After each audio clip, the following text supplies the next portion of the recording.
Game one of Minnesota OKC, so we're back to do that thing again where we prepare for a DraftKings Showdown. We're going to compare my projections to some industry leaders out there, including our friends at Stochastic, to see what they have in their data and their ownership projections. We're also going to hop over to debate and see what the best bets are right now in your prop betting markets and for you pick'em players out there. Hop back to Stochastic, run a DFS sim. By the end of this video, you know all the industry's must plays along with my splash plays for today's slate. So let's get into it, guys, and let's get some energy going here. My first stream of the week. Had no things to do yesterday because I know Stochastic streams. Also, no NBA slate. Did play the MLB slate. It went mediocrely for me. So, but no content being made. It's my first time talking in public in a few days. Hopefully, I will be less of a fool than usual. Oh, there we go.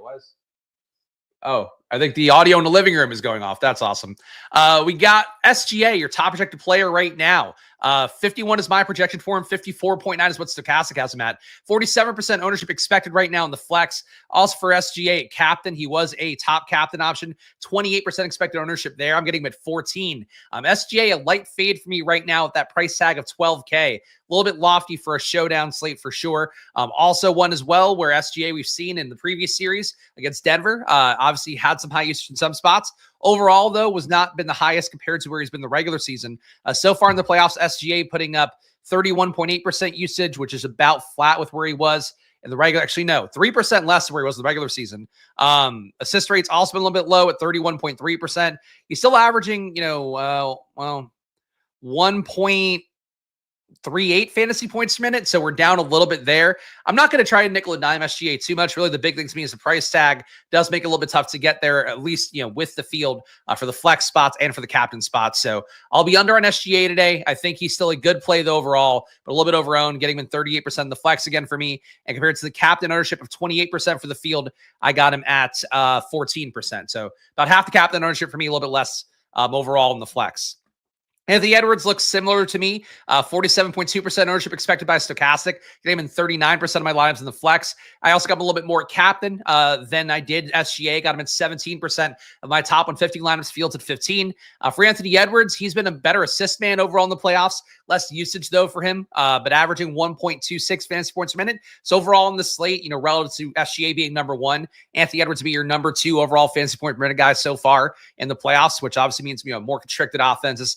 Usage, assist rates, and things like that flowing around a little bit more. But Anthony Edwards, one of his goals in the playoffs coming in was to get other guys the ball more and help assist more. And he hasn't been quite a bigger rate winner as Julius Randle's been compared to how these guys played in the regular season, but still has about 4% more in assist rate, 25.2% compared to 21 and change throughout the regular season. So for Anthony Edwards, I do think that relative to the price tags, SGA technically a slight better value. I feel like that extra $400 might matter for how you build your lineups today. So I would personally prefer Anthony Edwards by a little bit at both captain and the flex compared to SGA, but certainly SGA's upside is very high. Just going to see some quality defense in this round that maybe he didn't see quite as much of last time out versus Denver. Jaylen Williams is going to be a popular player for me today. 49% of my top 150 have him in the flex, 41% ownership for the field.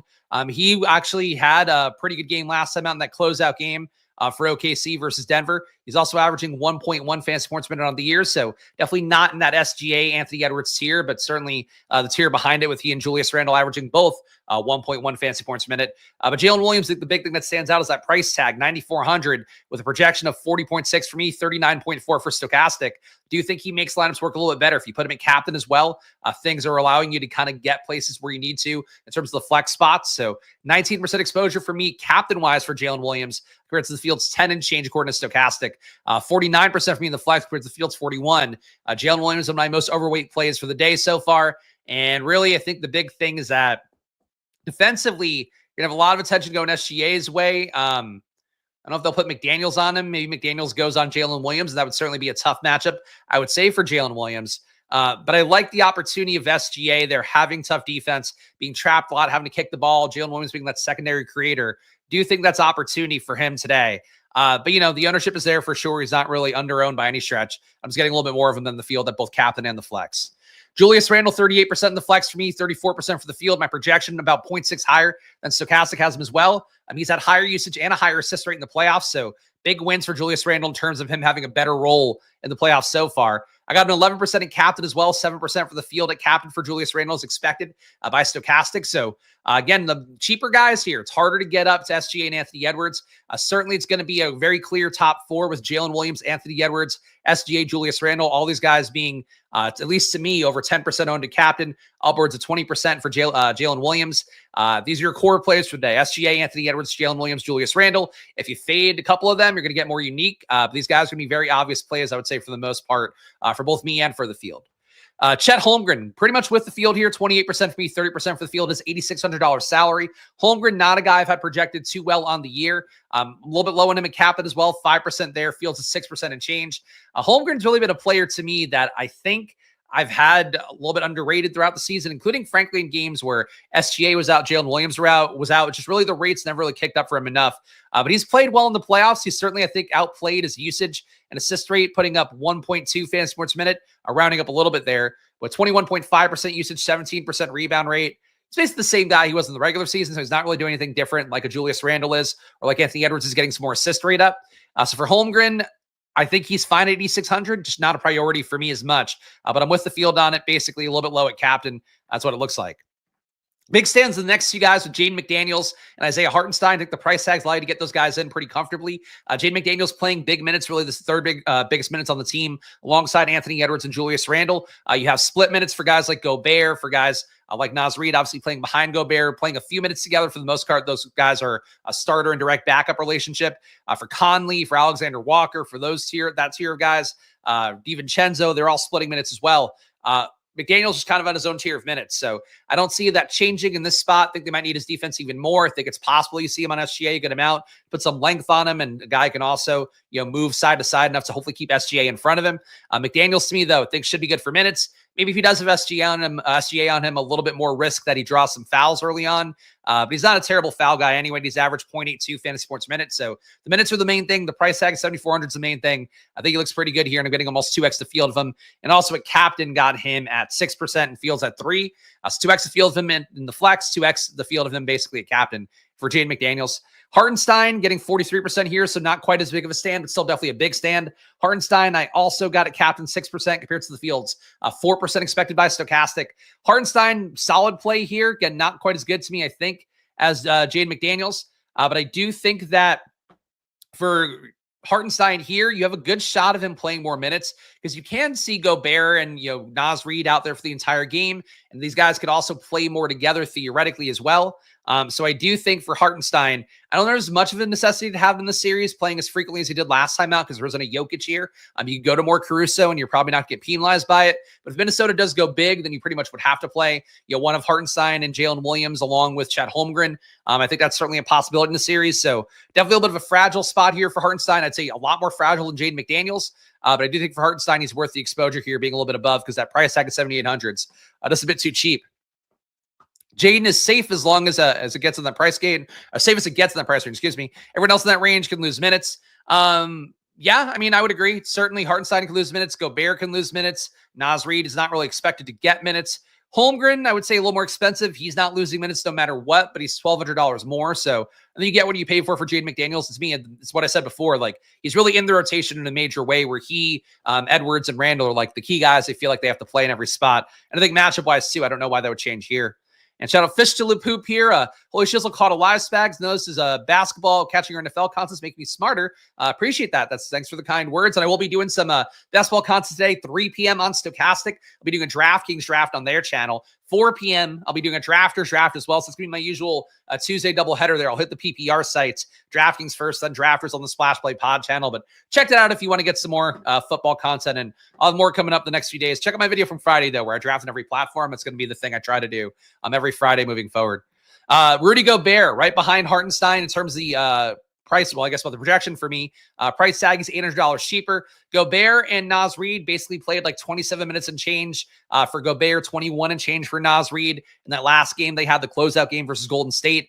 For Gobert, the big thing is that he's not really playing extra minutes. That one game versus the Lakers seems like it was kind of an aberration, where they used him like almost like a 90s big man, keeping him by close to the rim. I had a lot of shots at the rim, a lot of putback opportunities as well. Gobert's not getting that same run out at this point lately.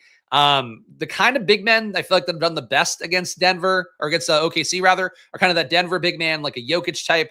We have seen guys like Jarrett Allen have some success versus OKC throughout the season. Again, small sample size stuff, maybe it doesn't matter that much. It's possible though Gobert can get there. Like, I like to have the stretch fives a little bit more against OKC, but a big man is going to be inside aggressively. If he were to play again, like that Lakers closeout game, I think there's some utility in Gobert. But as it is, the projection's not really there for me. Getting 21% in the flex, Fields at 34. For Gobert, didn't really get any captain, only 1%. Fields expected to play 6. I am low on Gobert today, but I do think basketball-wise, there's like a pathway for him to be useful. I just don't know how much you can kind of take that to the bank. Caruso, I do think the minutes should be okay for him. 24.5 minutes of projection, 36% ownership of the flex for Stochastic, getting 34% for myself. I think Caruso is a fine play at 4,800. He is one of those guys, second-tier rotational guys. I'd put him ahead of your case on Wallace's. Though he does, or at least in last series with Denver, had kind of a push-pull relationship with Isaiah Hartenstein minutes, where it's Hartenstein was out there for more. Caruso played a little bit less. The last game, though, of the series, I think the game 7, believe it kind of got more level with them, where they weren't pulling from each other as much. We had Caruso playing 25.5 minutes, let's say. Hartenstein played 17 here. They played together a little bit. Not a ton of overlap, though. Yeah, here was directly Caruso came in for Hartenstein. That's right. He did start the second half as well on Sunday.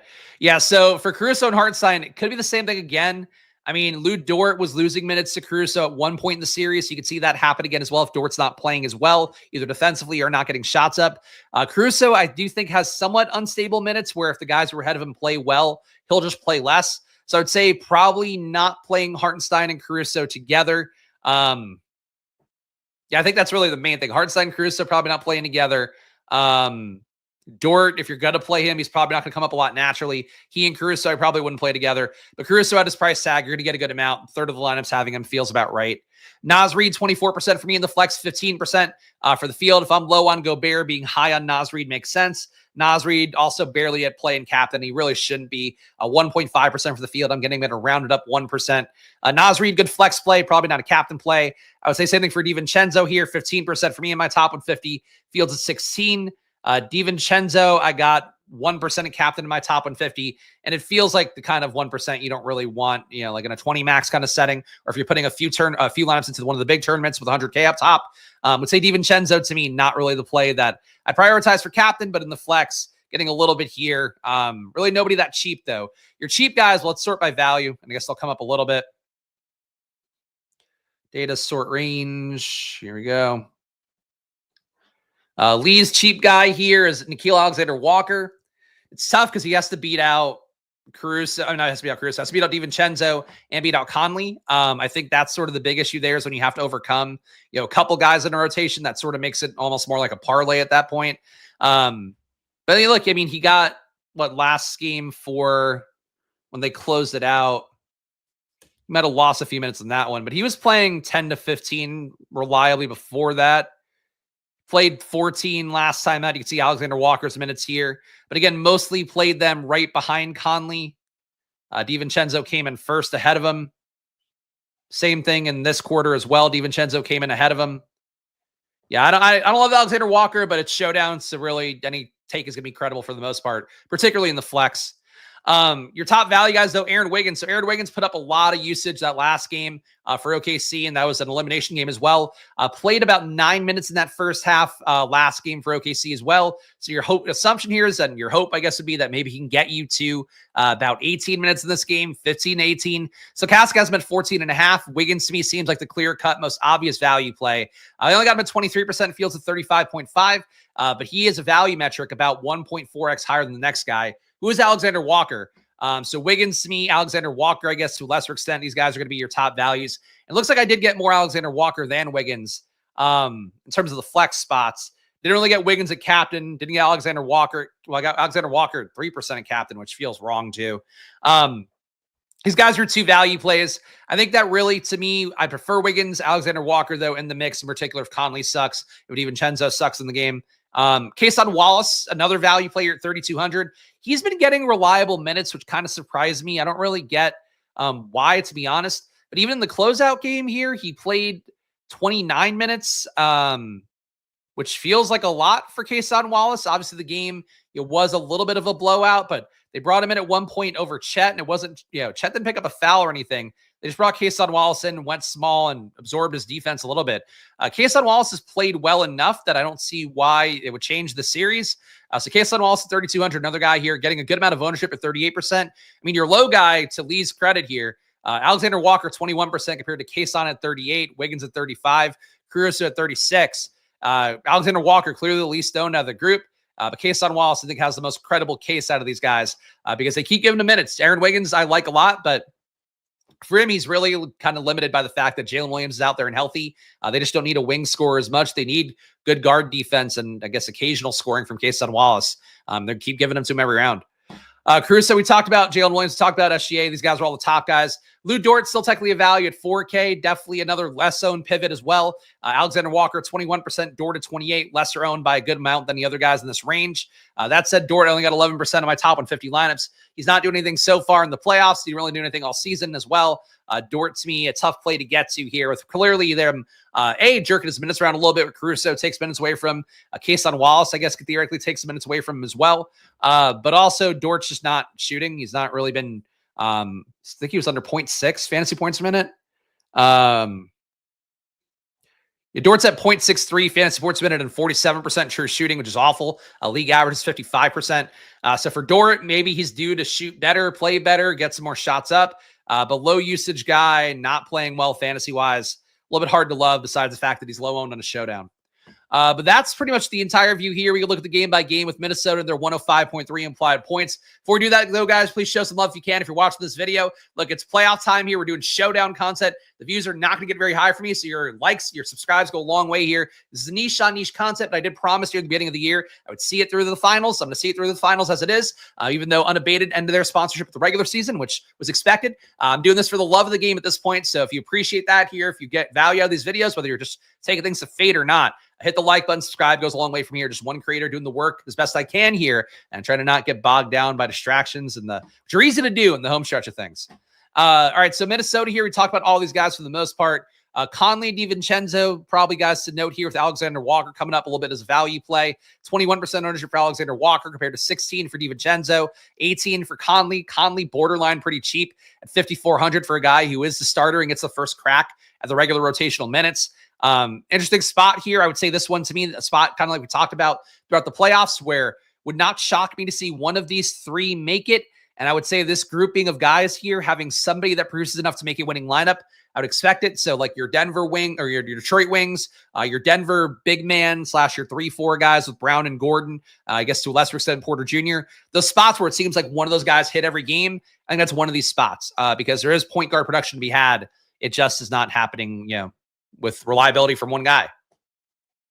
OKC on their side, again, we've talked about pretty much everybody here. Wiggins is going to be pretty highly owned. Kason Wallace pretty highly owned. It's a good total for OKC with the 112.3 implied points, but a tough defense. One of the tougher defenses they'll face so far in the playoffs on the Minnesota side. So for OKC here, really nothing that we haven't talked about besides maybe Jaylen Williams is a big man here, played really well in limited relief in Denver Game 7. Really thought that he could get squeezed from overall that series down the home stretch, and they just kept playing him as the backup big. Didn't ever go to a spot where they went to one of Holmgren or Hartenstein. I guess that could be a thing that changes here, where if you don't see Minnesota play a lot of Naz Reid and Gobert together, it's possible that OKC could then eliminate the third big man from the rotation and then go with just one of Holmgren and Hartenstein on the court for some amount of time. So that's your risk point with Jaylen Williams, which I thought was their last game. Then he had one of his best games this season, as a backup. So I think for Jaylen Williams here, he's in play still, but really not very owned at 6%. I got 5. Let's go to unabated next. We'll look at some prop bets. We'll run a DFS sim on Stochastic. You've hopefully got a decent view on things so far from my data. But let me log into unabated here, which sometimes can be a little lethargic. We'll get some prop bets in here. But again, check out unabated down below. Link in the description, 20% off. Stochastic, which you've just seen some data from on the screen, 15% off. And all their data this run throughout the entire playoffs as well. So data, sim stuff, it's all available for you for 15% off. Link down in the description. When you click that link down below and you buy anything or use the promo code SPLASH, half that money that you pay to Stochastic goes to me. So it's a big part of how I keep things running here on this channel. So please show some love if you can. Click that link and go do some buy, click, etc. All right, market-based data here on unabated. Let's check it out. Points first here, as always. Let's see. If Chet and Hart injure each other, maybe Jay gets more minutes. Sure, sure. If they do, I mean, look, if there were no big men left, Jaylen Williams would play a lot, but that's like playing the backup QB in a showdown as well. So that's that. And follow that training camp. Hey, I appreciate that. It is still time. There is still really the biggest thing with NFL. I feel like the biggest edge I've had in general the last few years is just paying attention year round. So I will say that. But obviously, I do this for a living, so not everybody has to waste their brain matter on such things. For the game opener here, game one opener tomorrow coming up with the Knicks and Pacers. We have the top bet right now for points. It's Miles McBride under 6.5 points. Looking good on Prize Picks right now. You're building a pick 'em, 3% EV on there. And of course, for this number here, the market-based projections we're using from Unabated, we're looking for a 2% or higher EV. Technically, you could do 1% or higher, but I would say based on my work in the past here with a betting startup before, 2% or higher EV is going to carry you further for market-based data. For sim numbers here, if you were to use Unabated's conditional NBA projections, you want 5% or higher to get into that sweet spot of ROI. Basically, that's what we're looking at here right now with the market-based data is a good EV bet here on Miles McBride. Aaron Wiggins under 6.5 points. Plus 100 odds on DraftKings is 2.4% EV. So don't love seeing that. Wiggins certainly going to be a popular play in DFS. And frankly, if he puts up under 6 points in DFS, you are probably boned. So maybe a good way to hedge if you got Wiggins a lot in your showdown lineups. Like Aaron Wiggins, though, really wish that he mattered in the series. Maybe he will. Maybe, who knows? Maybe Jaylen Williams will get hurt or something and he'll go off. But I like Wiggins a lot from when he filled in OKC throughout the year. So it'd be nice to see him get some meaningful minutes and see what he could do. But he played game 7 and played pretty well. Dante DiVincenzo here for rebounds under 2.5 rebounds, looking pretty good at plus 130 odds on DraftKings Sportsbook. Very high for market-based projection, 6.5% EV. Much lower odds on FanDuel, so that's why it's not looking as good. But plus 130 under 2.5 rebounds for DiVincenzo, I would take that bet. And a slight lean here for Jaden McDaniels under 6 rebounds, but not really enough EV there to advocate on Prize Picks. Assists coming up next. Let's see what we got in this part of things. All right. All right, so really only one bet you'd want to play here for assists. TJ McConnell for tomorrow's game with the Knicks Pacers over 3.5 assists for McConnell, plus 116 odds on FanDuel Sportsbook. Gets you 1.9% EV. These other ones not looking quite as good. Curious to see how that Knicks Pacers total looks. I haven't dug into anything yet, or how the projections look rather. The 2-game slates for NBA on DraftKings, not the most appealing, I feel like, with 10% to first, or 10K to first rather. But you know, if you do want to play that is out there, I just haven't prepped for Knicks and Indiana, so that's just not my interest level. Still 100K tournaments though for the showdown slate, so that's a positive to see on DraftKings. Miles McBride under 9.5 PRAs, looking very good on FanDuel Sportsbook. 3.5% EV for under 9.5 PRAs for Miles McBride in tomorrow's game with Pacers Knicks at minus 114 odds on FanDuel. Aaron Wiggins under 10.5 PRAs. So again, the under looking pretty favorable right now according to the markets. 3.5% EV for under 10.5 PRAs. I mean, Wiggins could still make a showdown winning lineup at a 2K salary, putting up, let's say, 13 fantasy points. But, it's a little bit tight there. So maybe a little of a market-based concern for Wiggins if you are getting as much as Stochastic's going to give you, it looks like, based on the ownership. But 3.5% EV for Wiggins under 10.5 PRAs. Again, make the fade here on DraftKings Sportsbook. Let's go to the Sims next. We'll see what Stochastic has for us. Running a sim without my interference at all. My data not involved. But let's build this contest out here for the last stage of our little gauntlet for the showdown. The 5,000 lineups here will compete against each other 10,000 times. We'll find out what the highest ROI lineups are. But check out Unabated, 20% off. Their WNBA data has been out as well. I haven't gotten to play with it myself very much, but they've been doing a good job for the customers. Saw in the Discord a little bit as well. People had some nice weekends with Unabated's WNBA data, so checked it out. WNBA, I know some people are playing DFS out there. Honestly, using Unabated's data, going to be less owned. Using ETR's data, which I think is the only other projection source, are really doing WNBA reliably. So definitely play projections if you are, playing WNBA if you can. But I recommend using Unabated stuff if possible because, frankly, people didn't use them enough during the NBA DFS season. I use my own projections, so that was my limiting factor there. But with how well they were used during the betting markets, against betting markets rather, you probably get some good EV from it. So really would recommend checking Unabated out. And check out Stochastic too. You're going to see it on the screen here. The sim gets updated throughout the day as well once the markets move according to Vegas totals and if there's any changes in the starting lineups and things like that. So check out Stochastic as well, 15% off. Link down below in the description for all their data, all their sim stuff. No matter what sport, too. If you want to play some MLB, get 15% off. Link down below. And it's in perpetuity, so it's really one of the best deals they have for this affiliate stuff. 15% off. All right. Let's see what we got here for our top 150 lineups. So they just had an update as well, 12:32.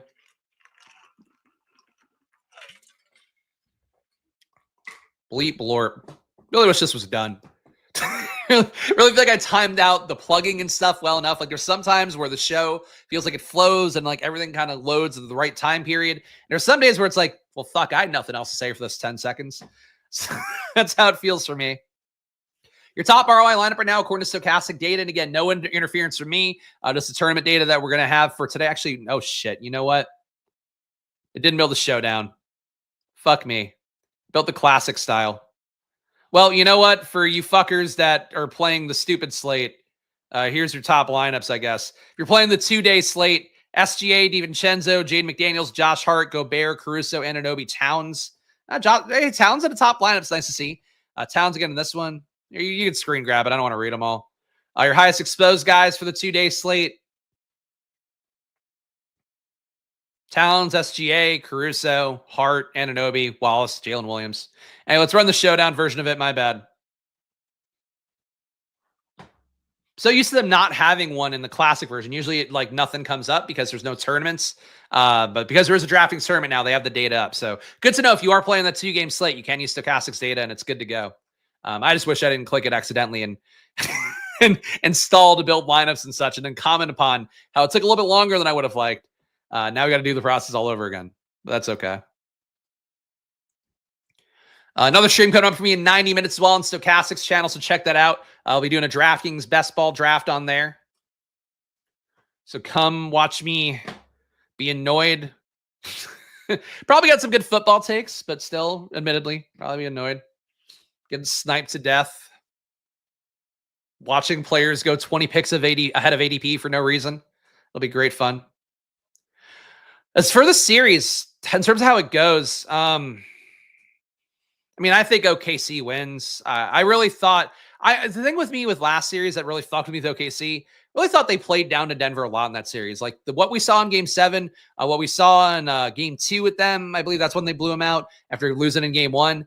Like that's the team that should curb stomp anybody. They just like sometimes don't play to their apex. So I think for OKC, they should win the series. Minnesota, though, has played harder than everybody they've gone against so far. I think, at least in my sort of I perceive both series they've had. I think for Minnesota, they can give OKC trouble if OKC is lethargic. It's just OKC should smoke them is really how I feel about it. Favorite pasta noodle, not angel hair linguine kind of pie. I hate that. I will like one of my least faves. I like a penne, I would say. Alex likes not rigatoni. She likes some other one of the fucking weird curly ones. But yeah, I don't know. Like I like penne to me. I feel like penne is very versatile. Doesn't get used enough. Penne with meatballs, I think pretty good as well. Anyway, top ROI lineups right now. Appreciate the question though, Nolan. Always important stuff getting to the bottom of here. SGA, your number one ROI lineup here starts off with him at captain.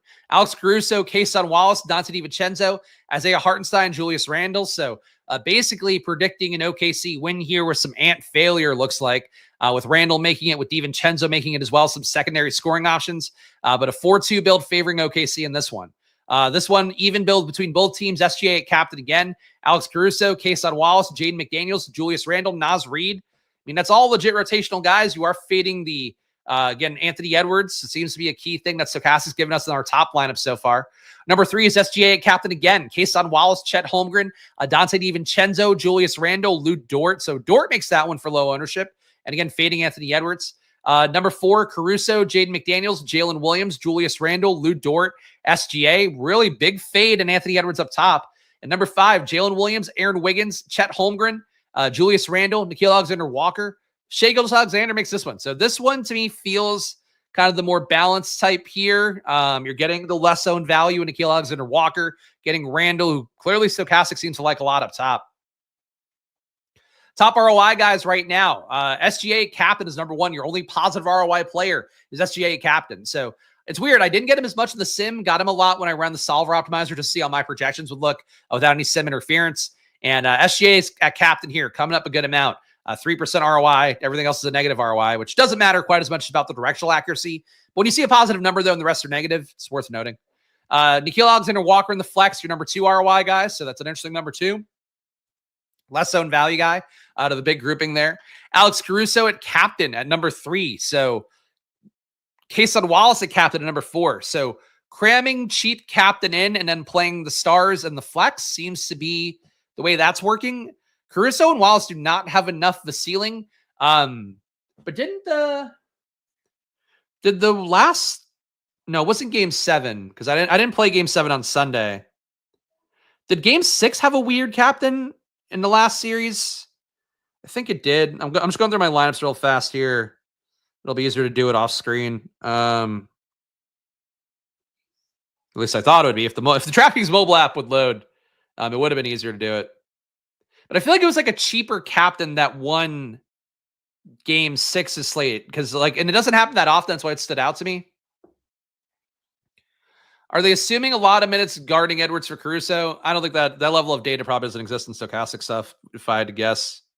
All right, I can't pull this up fast enough. This is driving me fucking insane. Let's keep reading the rest of these here. Let's go to exposures. I'll try to load this on my phone at the same time. Okay, actually, no, I got it. All right, showdown, shoot around. 100K to first.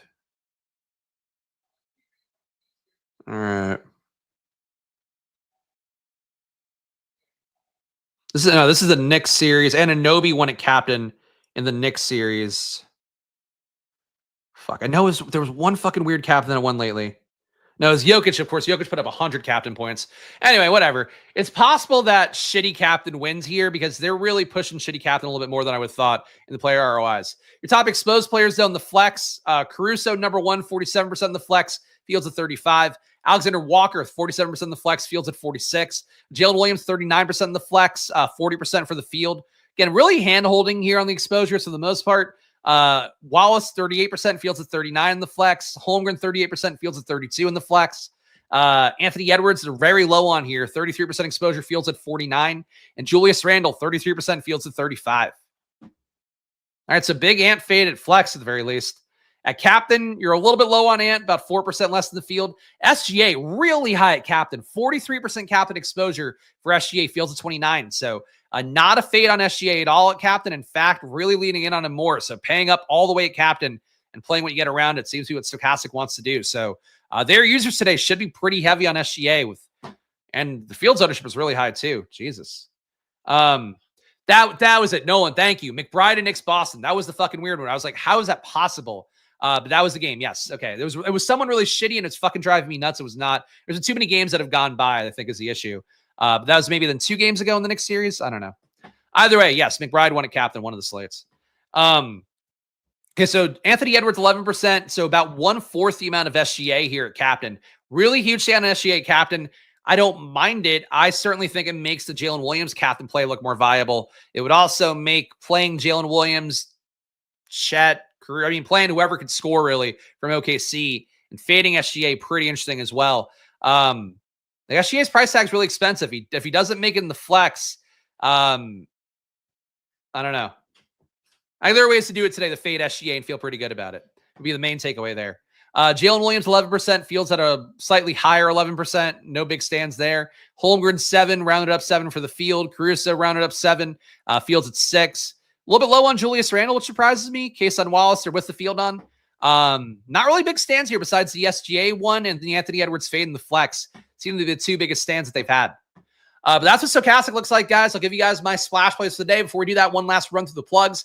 Please do subscribe down below with the like button. Leave a comment. It goes a long way for me here. Just one dude working as best I can. Give you guys good data no matter what the slate is, because that's my promise here. As long as there's a 100K up top slate and I'm playing it, you guys will get content from me on the weekdays here down the home stretch of the NBA playoffs. Check out Unabated too, 20% off, link down below. All their stuff is looking good for WNBA as well. It's going to do a lot of good for people out there. Really, just WNBA is probably the most beatable market. Sportsbooks don't pay enough attention. Nobody out there makes data for it, so that's stuff to keep in mind.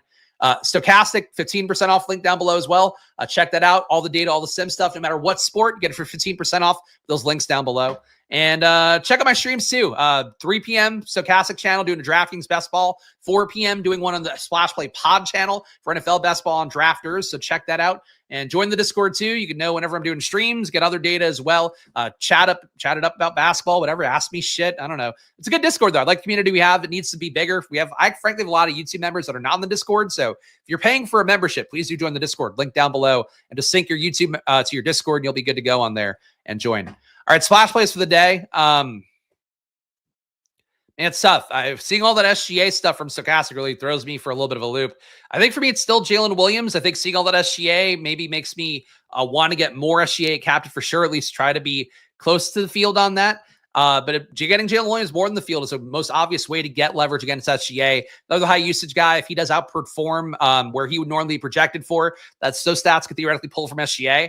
Certainly possible both hit together, but maybe you get Jaylen Williams a captain, SGA in the flex. It's another way to make that work. So I think trying to play Jaylen Williams more after seeing all that SGA Stochastic is going to give probably a large portion of the field tonight because how many people use Stochastic data and products. I think that trying to get more Jaylen Williams feels about right to me. Jaden McDaniels will be another splash play for the day for sure. Going to be above the field for him on the flex, and the flex by a good amount.